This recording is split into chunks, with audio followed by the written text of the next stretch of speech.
بسم اللہ الرحمن الرحیم۔ السلام علیکم ورحمۃ اللہ وبرکاتہ۔ امید ہے آپ سب حضرات خیریت سے ہوں گے۔ آج آپ کی خدمت میں ایک صحابی رسول کا ایک عجیب واقعہ پیش خدمت ہے، جس کا عنوان ہے میری قبر میں پانی آ رہا ہے۔ 20ویں صدی کا واقعہ ہے کہ جب حضرت حذیفہ بن یمان رضی اللہ تعالی عنہ اپنی وفات کے تقریباً 1300 سال بعد عراق کے بادشاہ فیصل اول اور مفتی اعظم کے خواب میں آئے اور فرمایا میری قبر میں پانی آ رہا ہے، اور حضرت جابر بن عبداللہ رضی اللہ عنہ کی قبر میں نمی آ رہی ہے، اس لیے ہمیں محفوظ مقام پر منتقل کر دیا جائے۔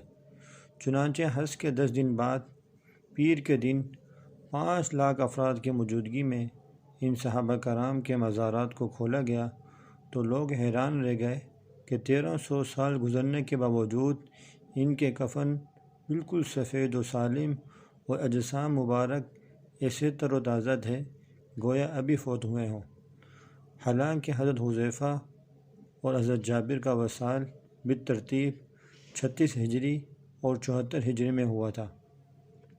ان صحابہ کرام کو حضرت سلیمان فارسی کے مزار اقدس کے قریب قبر کھود کر دفنا دیا گیا۔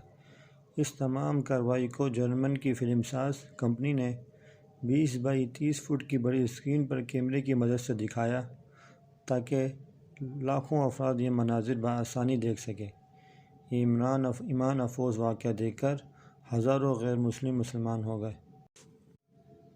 اللہ تعالیٰ سے دعا ہے اللہ تعالیٰ ہمیں بھی ان صحابہ کرام رضوان اللہ علیہم اجمعین کے نقش قدم پر چلنے کی توفیق عطا فرمائے۔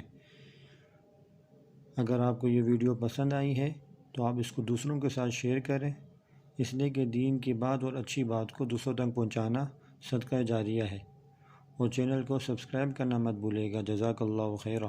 السلام علیکم۔